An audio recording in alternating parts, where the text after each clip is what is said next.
Nas próximas horas, os irmãos Lucas, Eduardo e o primo Aleph seguem em busca de algo que eles consideram precioso. Ignorado pela maioria das pessoas. Ironicamente ou não, o resultado do trabalho deles é algo tão espetacular que ultrapassou os limites da cidade. Menino, para fazer o que a gente faz, tem que pegar a primeira matéria-prima, né? É o barro. Tem que ter o essencial para a criatividade, né, garoto? Se não tiver, nós estamos lascados. Bora!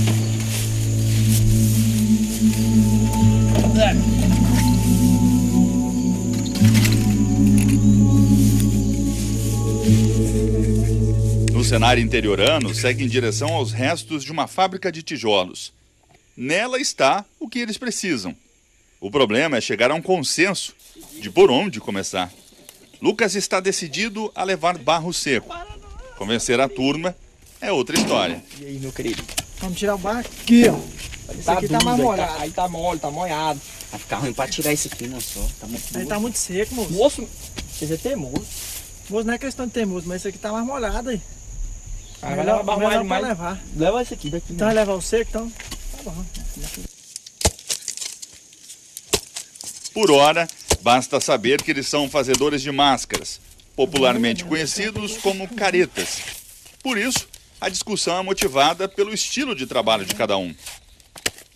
Com certeza, né? A gente briga, porque um gosta de escolher um material mais mole, mais macio, o outro já gosta de escolher um material mais trabalhoso, entendeu? Então a gente fica sempre nessa discussão aí. Mas é bom que a gente entra num consenso e leva o que for bom para fazer a máscara. Depois de meia hora, Depois de meia hora de briga, chega ao consenso. chega um consenso. Meu irmão, ele vem, a gente vem com os amigos, irmão, tudo, primo. Aí chega aqui, eles acham que o barro mole é mais fácil, né? É mais fácil. Só que assim, cada processo, cada ano que passa, modifica um pouco.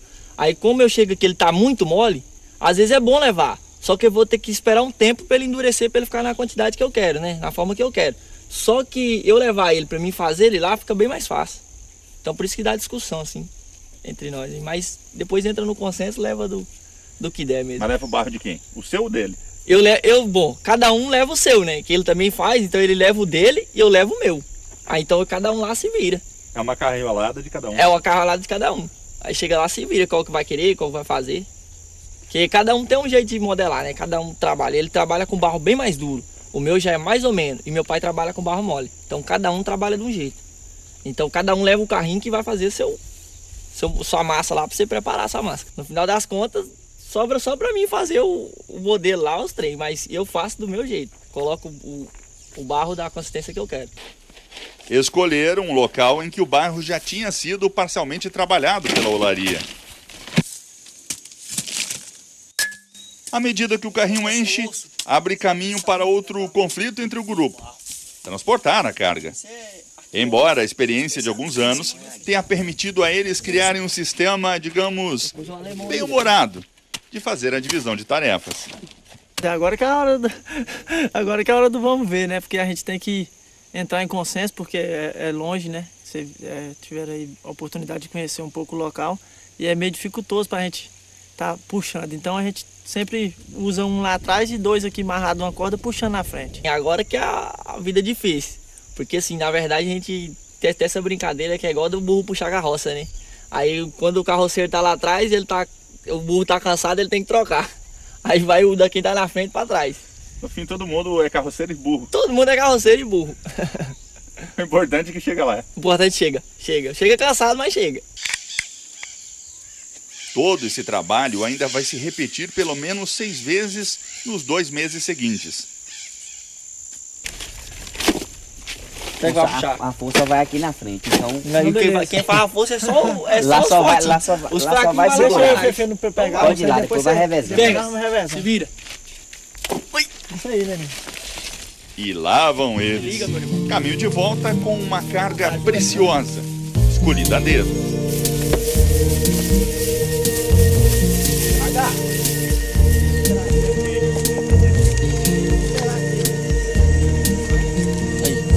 Ai, Jesus.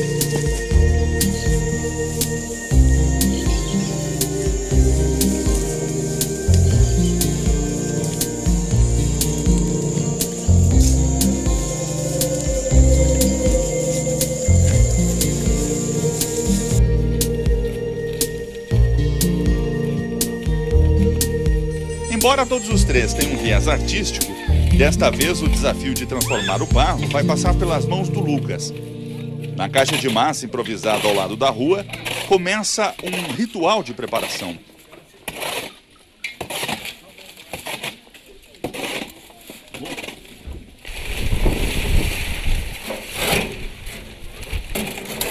O que inclui cortar a terra com um facão para destruir eventuais detritos que vieram junto com a carga. E é um processo mais delicado, né? Que a gente vai começar a fazer a consistência do barro para começar a produzir a máscara, né? Começar a fazer o molde da máscara. Aí agora tem que preparar ele para depois adicionar um pouco de água para ir como se fosse uma massa de pão. Você vai modelando até chegar na consistência que você quer. Para produzir algo entre 5 e 8 quilos de massa, exige pelo menos meia hora de trabalho e um olhar apurado para a consistência dela.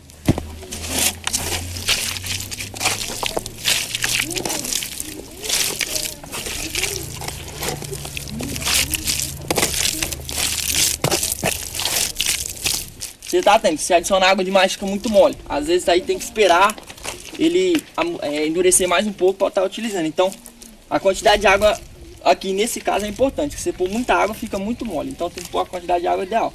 Na hora de tirar o barro não tem dificuldade. Entendi. O meu barro não prega e não dá. Tem que pôr menor, né? Ficar tranquilo. Essa é a massa ideal, assim, no meu ponto de vista, né? Pra mim. Você não vai muito longe, mas vai transformar isso tudo. Agora essa que é basicamente assim que vem a criatividade agora. Agora é o processo de criatividade, é modelar e fazer o rosto da máscara. Mãos à massa. Vamos lá, trabalhar. Ano após ano ele trabalha assim, de forma bem rudimentar. Curiosamente, o barro que ele molda também é a matéria-prima para o assento, suporte de mesa e ajudante na modelagem. Quem passa pela rua vira plateia. Neste ambiente, o artista solta a imaginação. A esta altura, ele já sabe no que o barro irá se transformar. A gente já tem mais ou menos a noção de fazer a máscara com um rosto mais, assim, bem menor e com bastante chifre, né? Que é para dar já aquele ar que assim, meio de demônio. Então você vai fazer, vou ver se eu encaixo aqui, fazer mais basicamente uma máscara para pegar 6 chifres. Aos poucos, a massa sem vida ganha contornos, resultado de uma contrastante mistura que envolve força e leveza. A forma ganha vida. Expressões, Também. em parte, Minha mãe também fala, né? o resultado do cuidado em ter atenção aos detalhes. Algo que ele aprendeu por insistência e convivência. Meu irmão fazia máscara, tudo eu via ele fazendo, às vezes eu pedia pra ele, falava, moço, faz uma máscara pra mim, eu queria uma máscara desse jeito aqui. Aí dava o papel pra ele, tipo assim, ele fazia às vezes, só que ele não fazia do jeito que eu queria. E às vezes também, não sei se por questão dele, assim, fazer preguiça, sei lá, alguma coisa que ele tinha, mas ele não fazia do jeito que eu queria. E aí um dia eu, assim, do nada, eu falei pra minha mãe, mãe, eu vou aprender a fazer máscara, porque eu peço pro meu irmão, ele não faz do jeito que eu quero. E às vezes ele fica com preguiça, fala que tá sem tempo e tal, e não faz do jeito que eu quero. Eu peguei o barro, sentei e fiz uma. Sim, não saiu perfeito, né? Porque conforme a gente vai praticando que vai aprendendo. Aí eu fui fazendo aos poucos, assim, depois já comecei a fazer de filme, de desenho e tal, essas coisas. De revista, tirar de revista. Aí foi saindo criatividade da cabeça também, assim, da gente foi modelando.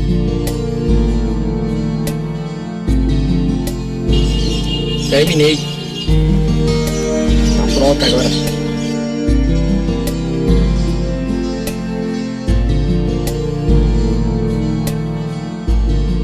Lucas não consegue repetir as mesmas formas. Por si só, isso já é um motivo para serem únicas. Porém, há outra razão. O barro transformado num rosto é, na verdade, um molde. Sairá dele apenas uma máscara, num processo que exige detalhismo do começo ao fim. E envolve boa parte da família.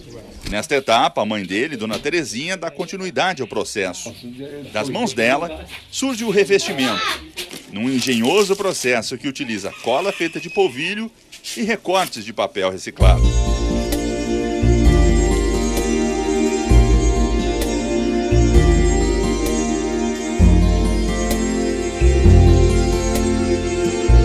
Porque às vezes as crianças terminam o ano de estudo, a gente vai lá e pede aqueles cadernos que não está usando mais, né? Folha de chamequinho, os livros que às vezes já está abandonando, a gente pega para trabalhar. Vai muito papel. Muito papel. A técnica foi aprimorada ao longo dos anos. Descobriram, por exemplo, que o mês de agosto é o melhor período para fazer a colagem. Elas ficam mais resistentes à umidade.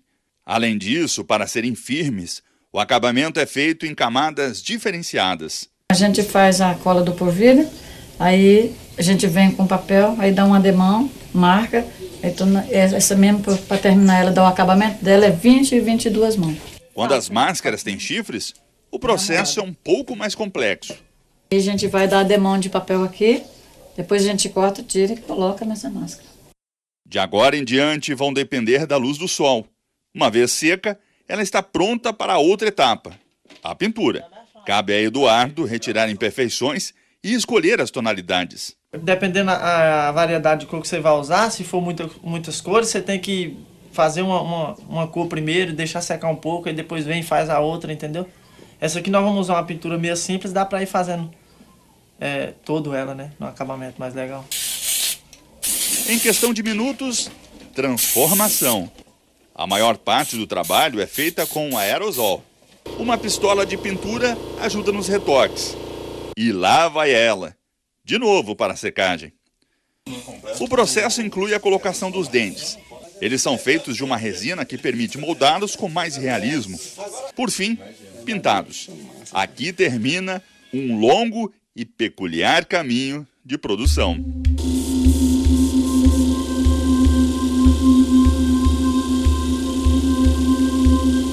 Elas vão se juntar a um acervo que reúne neste ambiente máscaras usadas há mais de meio século. Seu Dejair, patriarca da família Carvalho, foi quem deu continuidade à tradição dos caretas, um bloco de carnaval. Eu tinha, naquela época eu brinquei, eu tinha 21 anos de idade, aí eu comecei, no mês que eu casei foi mês do carnaval, foi dia 27 de fevereiro, e dia 28 eu comecei a sair de careta, né? E aí eu fui, brinquei 5 anos com outro chefe, outro organizador, aí a partir de 5 anos que nós negociamos, que eu comecei a sair de careta, aí nós passamos a ser organizador do bloco, porque o bloco deu uma caída e a gente tentou levantar, entendeu? Aí conseguimos chegar lá e fizemos. E estamos aí até hoje. Eu já vou para 35 anos mexendo com careta. Não tenho arrependimento, com a cara e a coragem, e estamos lutando aí. E aí agora eu estou passando para meus filhos. Para ir mais fundo na história dos caretas, é preciso entender um pouco do lugar onde vivem. O município de Guiratinga, interior do estado de Mato Grosso. Ainda no século XIX, motivados pela seringa e posteriormente pelo garimpo, a cidade viveu seu auge. A inevitável experiência de escassez trouxe mudanças. Olhando hoje, ainda é possível notar uma forte presença do passado. O mesmo passado em que a criatividade venceu a exclusão. Antigamente tinha baile de clube, né? E aí só poderia ir aquelas pessoas que tinham um custo bom, um financeiro melhor. E os que não tinham condições financeiras ficava de lado. Aí na época tinha os garimpeiros aí, que era meu avô, Chico Mago, que são os mais antigos, começaram a dar origem a um bloco dos caretas. Juntaram, fizeram uma equipe, viu que estava dando certo e continuaram a fazer. Isso começou na década de 1948, por aí. E desde então? E desde então aí continuou, né? Veio passando de geração em geração. Teve a primeira geração, que foi da época do meu avô, a segunda geração da época do meu tio, né? Da época do pessoal, agora tá aí na terceira geração, que é a nossa geração, né? Minha, do meu irmão, do meu pai. As mudanças das gerações também ficaram impressas nas máscaras. Há uma clara separação entre elas, motivada principalmente pelo contexto social. Tem máscara aí que tem 40, 50 anos aí. Vocês guardam por que motivo específico? Porque, assim, na época quando eles faziam, eles desenhavam mais só animais, né? Rosto de animais, porco, essas coisas, entendeu? E aí, da época nossa pra cá, a gente passou a ver revista, essas coisas, começou a copiar, entendeu? começamos a copiar Homem de Ferro, essas coisas, Predador, essas máscaras mais assustadoras, né? De chifre, essas coisas. E aí pegou a moda. E aí pegou a moda e tá seguindo até hoje aí. Resistentes às décadas, fazem deste lugar uma arca do tempo, capaz de carregar em cada máscara uma história a ser contada.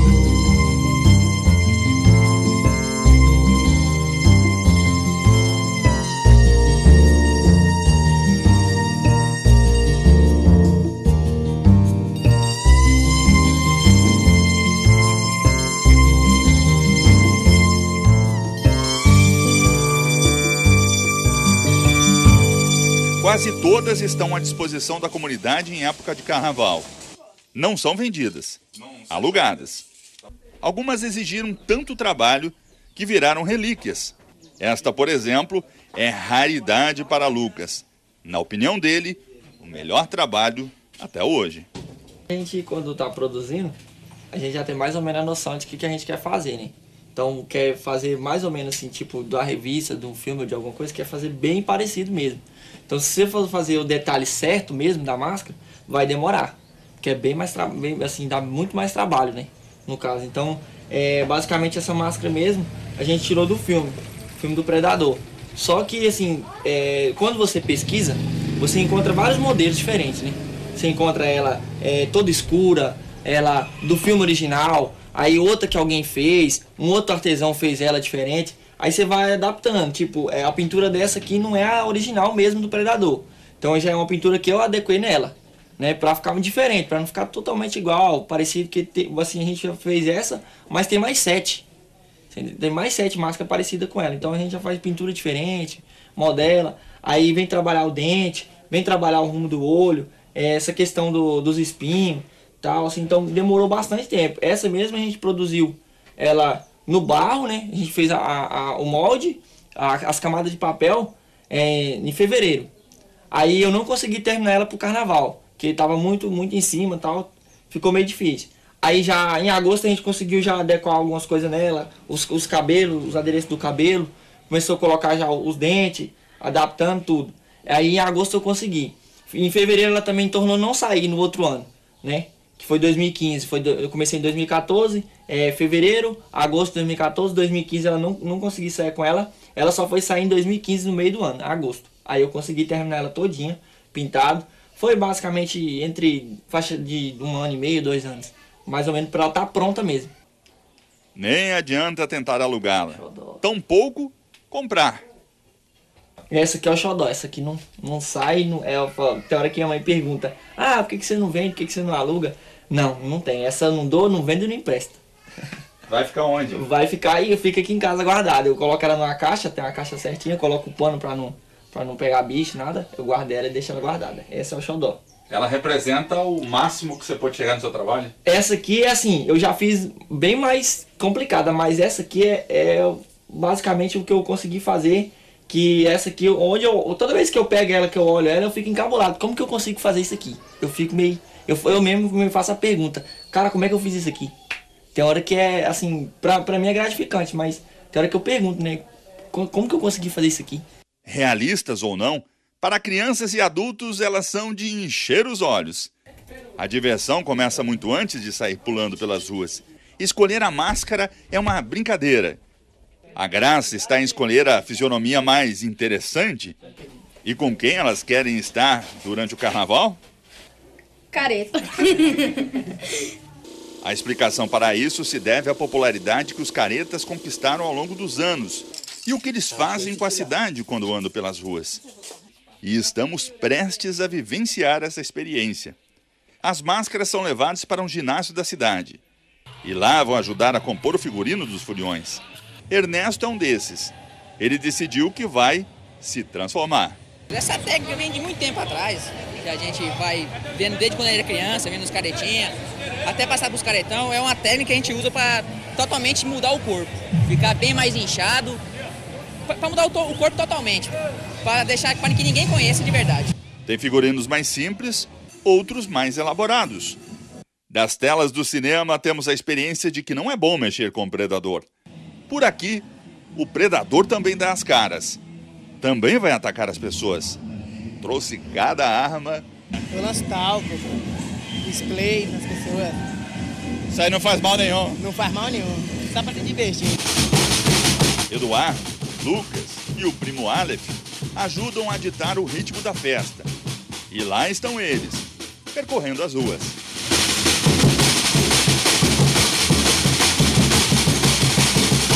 Uma multidão segue os caretas. Acompanhe os mascarados que ocupam um tempo provocando e brincando com os curiosos, usando basicamente as mesmas armas do nosso predador.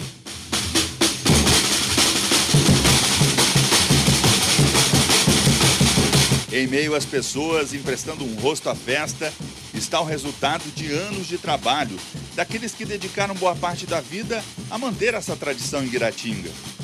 Por onde o bloco passa, tem sempre alguém para observar.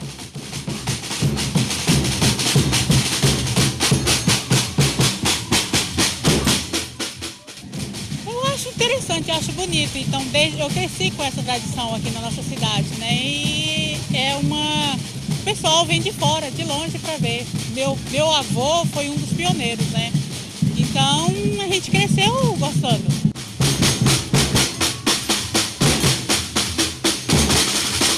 Eles percorrem vários quilômetros.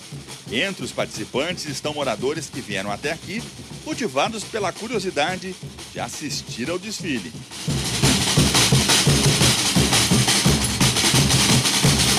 É bem legal, essa é a segunda vez que eu venho pra cá e eu acho bem legal, é interessante, uma cultura bem diferente. Só pra acompanhar, só pra acompanhar.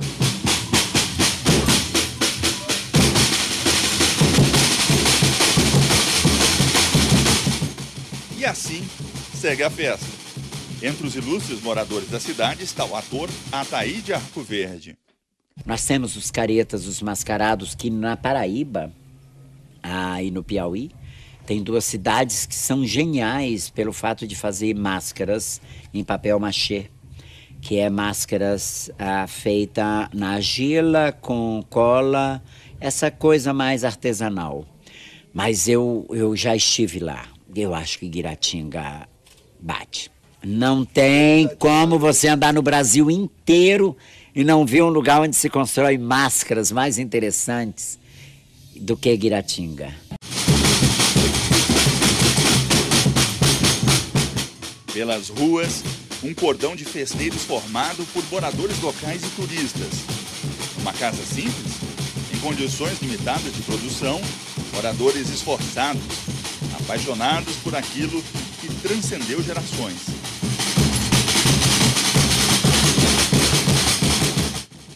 Pra mim é a melhor alegria que tem no mundo. Inclusive, eu falo assim, o ano que vem eu não vou mexer com careta mais, vou deixar para meus filhos mexer.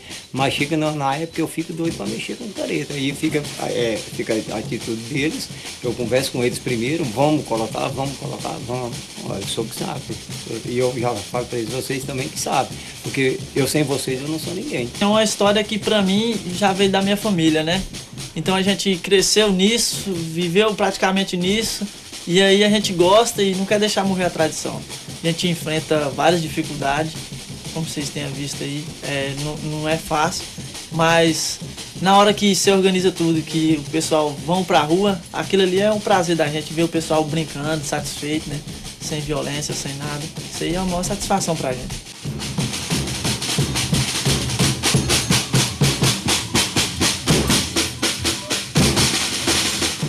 Este é o Carnaval de Guiratinga e seus caretas.